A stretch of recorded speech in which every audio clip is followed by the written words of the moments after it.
오늘도 우리 하나님께서 주신 좋은 날입니다. 우리 다 같이 찬송가 449장 같이 하시겠습니다.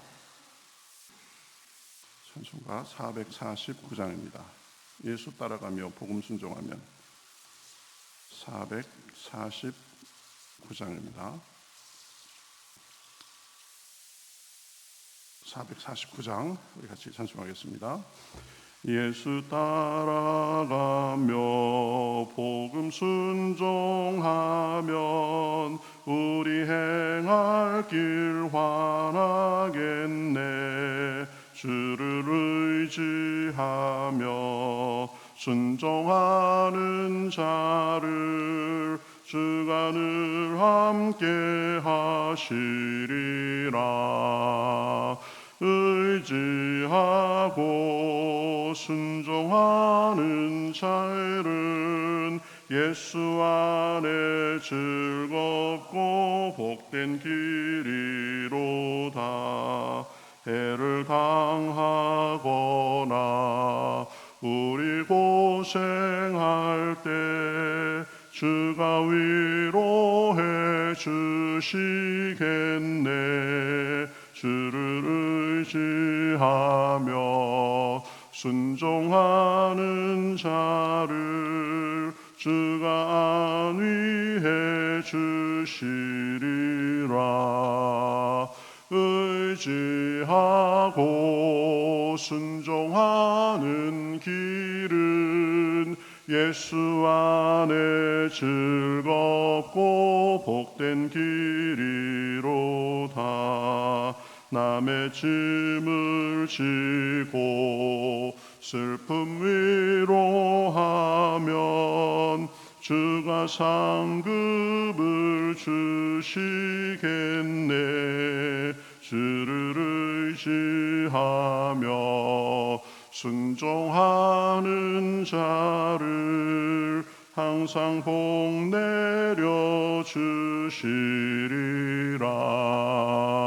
의지하고 순종하는 길은 예수 안에 즐겁고 복된 길이다.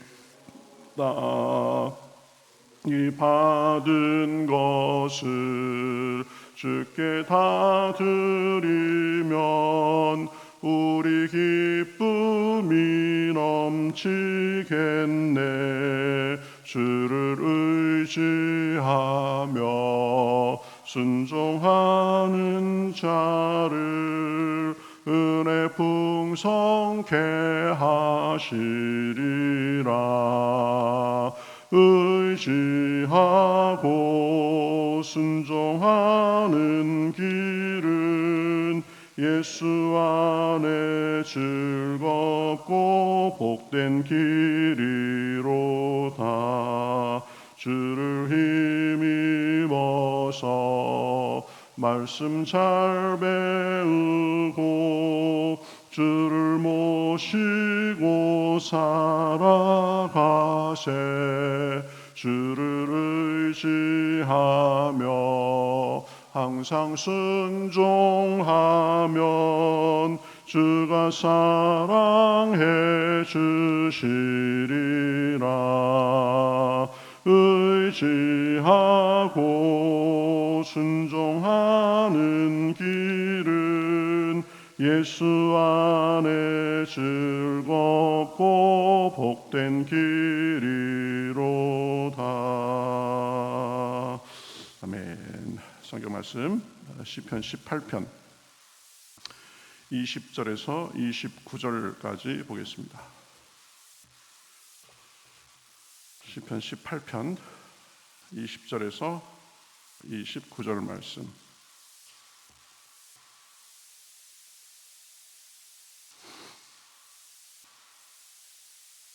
시편 18편 20절에서 29절 말씀. 신약성경 814면입니다. 자, 저 여러분이 같이 교독하시겠습니다. 여호와께서 내 의를 따라 상 주시며 내 손의 깨끗함을 따라 내게 갚으셨으니 이는 내가 여호와의 도를 지키고 악하게 내 하나님을 떠나지 아니하였으며 그의 모든 규례가 내 앞에 있고 내게서 그의 율례를 버리지 아니하였음이로다. 또한 나는 그의 앞에 완전하여 나의 죄악에서 스스로 자신을 지켰나니 그러므로 여호와께서 내 의를 따라 갚으시되 그의 목전에서 내 손이 깨끗한 만큼 내게 갚으셨도다. 자비로운 자에게는 주의 자비로우심을 나타내시며 완전한 자에게는 주의 완전하심을 보이시며 깨끗한 자에게는 주의 깨끗하심을 보이시며 사악한 자에게는 주의 거스르심을 보이시리니 주께서 곤고한 백성은 구원하시고 교만한 눈은 낮추시리이다. 주께서 나의 등불을 켜시며 여호와 내 하나님이 내 흑암을 밝히시리이다. 내가 주를 의뢰하고 적군을 향해 달리며 내 하나님을 의지하고 담을 뛰어넘나이다. 아멘. 예, 오늘 계속 이 다윗의 기도가 이어지죠. 하나님의 보응에 대해서 말하고 있습니다. 하나님은 그냥 가만히 계시는 분이 아니라 선인에게는 선의 보응, 악인에게는 악의 보응을 하시는 분이다. 그래서 오늘 말씀의 제목을 하나님의 보응이라고 이렇게 할 수 있습니다. 하나님께서 20절에 보면 여호와께서 내 의를 따라 상 주시며 내 손의 깨끗함을 따라 내게 갚으셨으니, 먼저 하나님께서 상 주시는 것에 대해서 말씀하시죠. 하나님께서 이 다윗의 선한 모습을 보시고 선한 상을 주신다라는 것입니다. 그 이유가 쭉 다윗의 그 하나님 앞에 선한 모습, 온전한 모습에 대해서 21절부터 말씀하는 것을 볼 수 있습니다. 이는 내가 여호와의 도를 지키고 악하게 내 하나님을 떠나지 아니하였음이라. 하나님의 도를 지키고 하나님을 떠나지 아니하였다. 그의 모든 규례가 내 앞에 있고 내게서 그의 율례를 버리지 아니하였음이라. 하나님의 말씀을 소중히 여기고 그 말씀대로 살려고 노력했다는 말이죠. 23절에는 나는 그의 앞에 완전하여 나의 죄악에서 스스로 자신을 지켰나니. 그렇죠? 하나님 앞에 내가 하나님의 말씀을 소중히 여기면서 그 말씀을 지키기 위해서 내가 애쓰는 삶을 살았다. 그렇죠? 그래서 죄도 멀리하고 그런 삶을 살았다. 그러니까 하나님께서 그 다윗의 그러한 의를 따라 상 주시며 또 손의 깨끗함을 따라서 내게 갚아주셨다. 다윗의 그런 선한 모습에 대해서 하나님께서 상으로 보응하셨다라는 그런 말이죠. 자, 그러면서 이제 24절부터 28절까지 쭉 보면 하나님께서는 악인과 선인에 대해서 보응하시는 분이시다라는 것을 더 여러 가지로 설명하고 있습니다. 24절에 보면 그러므로 여호와께서 내 의를 따라 갚으시되 그의 목전에서 내 손이 깨끗한 만큼 내게 갚으셨도다. 그렇죠? 의를 따라서 나의 깨끗한 만큼 갚으셨도다. 그래서 25절 26절 쭉 보면 말씀합니다. 자비로운 자에게는 주의 자비로움을 나타내시며 완전한 자에게는 주의 완전하심을 보이시며 깨끗한 자에게는 주의 깨끗함을 보이시며. 그렇죠? 이 그 사람의 삶의 모습에 따라서 하나님께서 갚아주시는 것이 다르다라는 것입니다. 26절 하반절에 보면 사악한 자에게는 주의 거스르심을 보이나니 또 주께서 곤고한 백성은 구원하시고 교만한 눈은 낮추시리이다. 그렇죠? 하나님께서 사악하고 교만한 사람, 하나님을 멸시하고 하나님의 말씀도 모르고 그렇게 사는 사람에 대해서는 그러한 삶에 대해서 역시 보응을 하시는 분이고, 자비롭고 완전하고 깨끗하고, 그렇죠? 그런 곤고한 그런 사람들에게는 거기에 맞게 또 보응을 하신다라는 말씀입니다. 그래서 이 성경에서는 하나님의 보응과 심판에 대해서 말씀하십니다. 우리가 행한 대로 갚아주겠다. 그리고 분명히 우리의 행동에 대해서는 대가가 있을 것이다. 그리고 심판이 있을 것이다 라고 말을 하는 거죠. 이 땅에서의 보응이 있습니다. 악인과 선인이 그 삶의 모습이 똑같다면 그럼 선인에게 손해가 되는 거죠.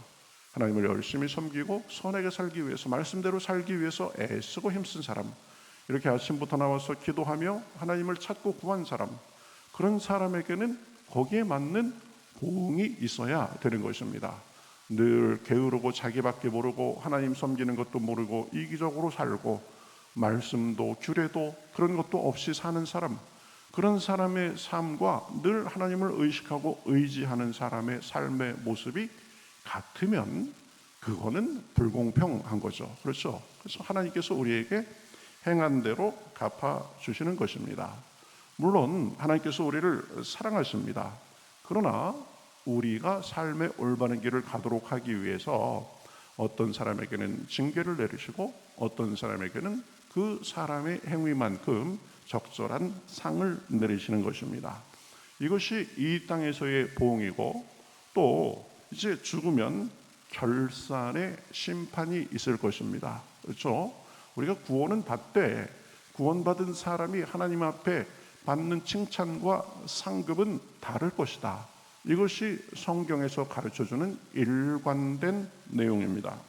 히브리서 9장 27절, 한 번 죽는 것은 사람에게 정하신 것이요 그 후에는 심판이 있을 것이다 라고 말합니다.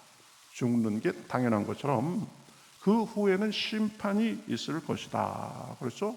심판에서 무엇을 하는가? 로마서 14장 10절에 보면 우리가 다 하나님의 심판대 앞에 서리라 라고 말하고 있습니다. 심판대 앞에 서서 뭐하냐? 12절에 보면 이러므로 우리 각 사람이 자기 일을 하나님께 직고하리라 이렇게 말을 합니다. 재판정에 서서 판사가 물어보는 것처럼 우리가 하나님께 1대1로 너 그때 왜 그러냐? 너 세상에서 어떻게 살다 왔냐? 이 부분에 대해서 직접적으로 하나님 앞에 말할 때가 있다라는 것입니다. 여러분, 제가 늘 말씀드리지만 제가 늘 의식하는 것이 바로 그 순간입니다. 하나님 앞에 섰는데 너 목회 어떻게 하다 왔냐? 너 어떻게 살다 왔냐? 그러면 하나님, 저는 하나님의 받은 은혜를 늘 감사하는 마음으로 이렇게 살다 왔습니다. 그렇죠? 너 그때 이 순간에 누구하고 이거 하면서 너 왜 그랬냐? 그러면 하나님, 그때는 제가 기도하면서 이게 하나님의 뜻이고 이렇게 하는 게 옳다라고 이런 말씀에 근거해서 이렇게 제가 그래서 한 겁니다 라고 하려고. 그렇죠? 될 수 있으면 순간마다 제 선택의 기로마다 하나님께서 그때 너 왜 그랬냐? 그러면 하나님, 제가 이래서 이랬습니다라고 나름대로 대답할 것을 만드는 그런 제 삶의 기본 자세가 그것입니다. 왜 그래요? 우리가 하나님 앞에 서서 하나님께, 그렇죠, 직고할 때가 있을 것입니다. 아무 사람도 필요 없고 우리의 중심을 이미 알고 계시는 하나님께서 우리에게 물으실 때 그때 내가 뭐라고 대답할 수 있을까? 그 마음을 가지고 살아야 되는 것입니다. 그렇죠? 고린도후서 5장 9절에서 10절에서도 이렇게 말하는 것입니다. 그런즉 우리는 몸으로 있든지 떠나 있든지 주를 기쁘시게 하는 자가 되기를 힘쓰노라. 우리가 다 반드시 그리스도의 심판대 앞에 드러나 각각 선악간에 그 몸으로 행한 것을 따라 받으려 함이라. 그렇죠? 우리의 삶에는, 우리의 행위에는 반드시 하나님의 보응과 심판의 순간이 있다라는 것입니다. 그러니까 우리는 그것을 의식하며 살아야 됩니다. 그렇죠? 삶에 있어서도 하나님께서 갚아주시는 것이 다를 것입니다. 마지막 우리가 하나님 앞에 가서 섰을 때도 하나님의 보응이 다를 것입니다. 그렇죠? 마지막 심판에서는 두 가지 심판이 있죠. 구원의 심판, 행위의 심판이 있습니다. 구원의 심판은 우리가 천국에 갈 것인가 지옥에 갈 것인가를 결정하는 거죠. 그것은 우리의 의를 따라서 받는 것이 아닙니다. 예수님을 믿는 믿음이 기준입니다. 다른 어떤 것도 끼어들 수 없습니다. 오직 믿음으로 구원받느냐 아니면 다른 것도 섞이느냐, 이것이 개신교와 카톨릭의 차이점입니다. 개신교는 오직 믿음이라고 얘기합니다. 가톨릭은 믿음 플러스 우리의 고행과 선행 이런 것도 필요하다라고 얘기를 합니다. 그래서 가톨릭에서는 내가 구원받았는지 구원받지 못했는지 확신하는 것은 굉장히 교만한 것이다 라고 말을 합니다. 하나님 앞에 서봐야 안다 이렇게 되는 거죠. 근데 개신교에서는 우리가 예수님을 믿으면 이미 구원을 받은 것은 확실하다라고 말합니다. 이 루터에 의해서 이런 교리가 이제 점점 확립이 됐는데요. 루터도 원래는 로마의 수도사였죠. 이 가톨릭에. 그래서 로마에 가가지고 고행으로 이 높은 계단을 무릎으로 한 계단 한 계단 올라가는 그 고행을 했습니다. 자기가 구원받기 위한 그런 것이었죠. 그래서 무릎으로 계단을 애써 오르다가 문득 생각이 떠올랐습니다. 도대체 이러한 고행이 내 양심의 문제를 어떻게 해결해 줄 수 있는가, 이런 의문에 빠지게 됐습니다. 그래서 이런 고행 아무리 해야 내 구원과는 상관없다, 그런 생각을 하게 된 것입니다. 우리는 행위와 고행으로 구원받지 않습니다. 믿음으로 구원받습니다. 그렇죠? 네, 믿음 플러스 뭐가 있어야 되는 게 아니다, 이러면 캐톨릭이에요. 우리는 개신교는 100% 믿음으로 구원받는다라고 합니다. 개신교의 가장 큰 차이점이 이것입니다. 그리고 연옥설을 믿지 않죠. 연옥설, 지옥과 천국의 중간 단계 정도 되는 연옥을 캐톨릭은 믿고, 또 마리아를 숭배하죠. 캐톨릭은. 그러나 우리는 마리아를 숭배하지 않습니다. 이런 게 개신교와 캐톨릭의 가장 큰 차이점인데, 어쨌든 구원의 심판은 믿음으로 받는다. 그렇죠? 그러면 구원의 심판만 받으면 되는가? 그게 아니고 행위의 심판이 있다라고 합니다. 이것은 우리가 어찌 살았는가에 따라서 달라집니다. 계시록 20장 11절부터 15절에 보면 하나님의 그 예수 그리스도의 백보좌 심판이 있습니다. 12절에 보면 내가 보니 죽은 자들이 큰 자나 작은 자나 다 그 보좌 앞에 섰는데 책들이 있고 또 다른 책이 펴 있으니 곧 생명책이라, 이렇게 말합니다. 생명책이 있고 또 다른 책들이 있더라라고 말합니다. 그렇죠? 책들은 우리의 행위를 기록한 책들입니다. 그래서 죽은 자들이 자기 행위를 따라 책들에 기록된 대로 심판을 받으니, 이렇게 되어 있습니다. 그렇죠? 행위에 대한 심판도 있다라는 것입니다. 그리고 책은 생명책을 말하는데 구원의 책이죠. 누구든지 생명책에 기록되지 못한 자는 불못에 던져지리라. 우리는 예수님을 믿기 때문에 불못에 던져지는 심판은 받지 않을 것입니다. 천국에 갈 것입니다. 그런데 구원받은 사람들에 대해서 행위의 심판이 있다라는 것입니다. 그렇죠? 하나님의 은혜를 받고 너희가 어떻게 살았느냐에 따라서 하나님 앞에 총결산할 날이 있다라는 것입니다. 그 부분에 대해서 이 고린도전서 3장 11절에서 15절에서는 이렇게 설명합니다. 누구든지 이 닦아둔 것 외에 능히 다른 터를 닦아둘 자가 없으니 곧 이 터는 그리스도 예수 그리스도라. 예수 그리스도라는 터 위에 우리가 집을 짓는 것 같다. 그러면서 12절부터 보면 만일 누구든지 금이나 은이나 보석이나 나무나 풀이나 지프로 이 터 위에 세우면 각 사람의 공적이 나타날 터인데 그날의 공적을 밝히리니 이는 불로 나타내고 그 불이 각 사람의 공적이 어떠한 것을 시험할 것임이라. 공적은 여기서 우리 행위를 말하는 것입니다. 그들의 행위에 대해서 불로 시험해서 불시험을 견디는가 견디지 않는가를 보고 결정할 것이다. 만일 누구든지 그 위에 세운 공적이 그대로 있으면 상을 받고 누구든지 공적이 불타면 해를 받으리니, 우리의 행위에 따라서 우리의 쌓은 것이 인정을 받는가 받지 못하는가 그 순간이 있을 것이다 라는 것이죠. 그래서 공적이 다 불타버리고 남는 것이 없으면 어떻게 되느냐, 그 자신은 구원을 받되 불 가운데서 받은 것 같으리라, 이렇게 말하는 것입니다. 구원을 받아도 하나님 앞에 부끄러운 구원이 있을 수 있다라는 것입니다. 그러니까 우리는 보응하시는 하나님을 우리가 생각하면서 이 땅에서도 하나님을 최선을 다해 섬기고, 그리고 심판대 앞에 섰을 때 하나님 앞에 잘했다 칭찬받는 그런 모습이 있기 위해서 애쓰면서 살아야 되는 것입니다.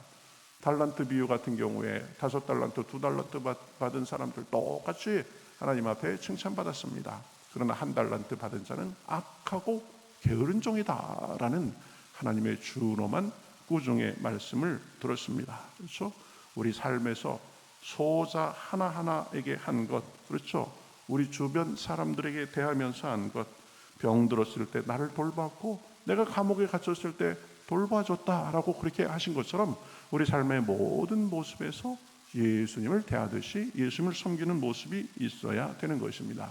물론 우리가 공식적으로 예배에 참석하고 기도 생활에 힘쓰고 경건 생활에 힘쓰고 그거는 너무나 당연한 것입니다. 그러니까 우리 삶의 모든 부분을 하나님께서 보고 계시고 하나님 앞에 결산할 날이 있다는 것을 분명히 알아야 됩니다.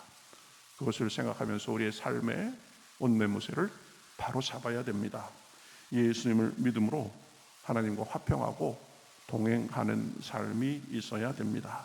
그리고 삶 속에서 우리 하나님께 대하는 그런 삶이 있어야 되는 것입니다. 하늘에 쌓으면서 사는 삶이 있어야 되는 것입니다. 예배, 전도, 사명 감당, 그리고 하나님 앞에 선행을 하고 봉사를 하고, 그렇죠? 이것은 상급을 위한 것입니다. 제가 여러 차례 말씀드리지만 제 인생의 사명 선언문을 이렇게 했습니다. 매일매일 풍성한 삶을 누리며 전하기. 하늘에 쌓으며 매일매일 풍성한 삶을 누리고 전하기. 그렇죠? 하나님께서 그래서 보시고 칭찬할 만한 삶을 살기 위해서 애쓰는 것입니다. 오늘 말씀, 하나님께서는 선악간에 보응하시는 분이시다라는 것을 우리가 살펴보았습니다. 우리가 부족해도 예수 그리스도를 통하여서 나아가면 하나님께서 받아주십니다. 그 은혜를 받은 사람답게 삶의 모습에서 하나님께 최선을 다하고 우리 사람들에게 최선을 다하고 하늘에 쌓는 삶이 있기를 예수 그리스도의 이름으로 축복합니다. 우리 같이 기도하시겠습니다. 하나님 감사합니다. 저희들을 오늘도 아침부터 불러주시옵시고 이렇게 주님 앞에 나와서 우리 찬송과 기도와 말씀 중에 나아가게 하시니 감사합니다. 하나님, 선인에게는 선한 보응을 하시고 악인에게는 악한 보응을 하시고 게으르고 자기만을 알고 산 사람과 그렇지 못한 사람이 하나님 앞에 심판대에 섰을 때 다르게 보응받을 것을 우리가 봅니다. 하나님, 믿음으로 구원받았으니 그 구원의 은혜에 감사해서 하나님 앞에 최선을 다해 살아서 이 땅에서도 주님의 복과 은혜를 누리고 하늘 주님 앞에 섰을 때도 상급과 칭찬이 있는 삶을 살 수 있도록 인도하여 주시옵소서. 주여, 그날을 준비하는 삶이 되게 하시고 그것으로 인하여서 우리 하루하루의 삶이 낭비되는 삶이 아니라 투자되는 삶, 하나님 앞에 온전히 드려지는 삶이 될 수 있도록 역사하여 주시옵소서. 감사하며 예수님의 이름으로 기도하옵나이다. 아멘.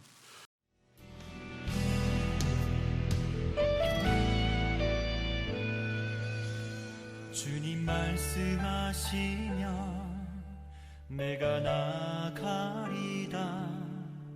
주님 뜻이 아니면 내가 멈춰서리다. 나의 가고 서는 것 주님 뜻에 있으니 오 주님 나를 이끄소서. 주님 말씀하시면 내가 나가리다. 주님 뜻이 아니면 내가 멈춰서리다. 나의 가고 서는 것 주님 뜻에 있으니 오 주님 나를 이끄소서. 뜻하신 그곳에 나 있기 원합니다. 이끄시는 대로 순종하며 살리니 연약한 내 영혼 통하여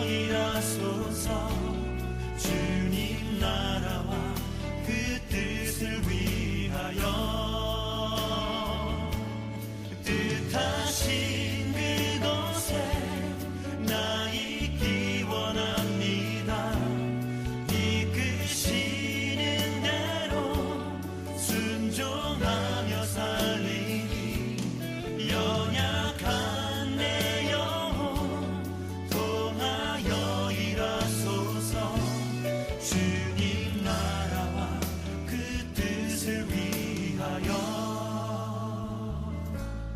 오 주님 나를 이끄소서.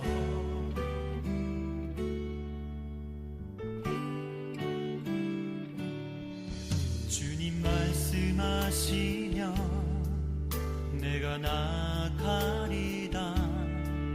주님 뜻이 아니면 내가 멈춰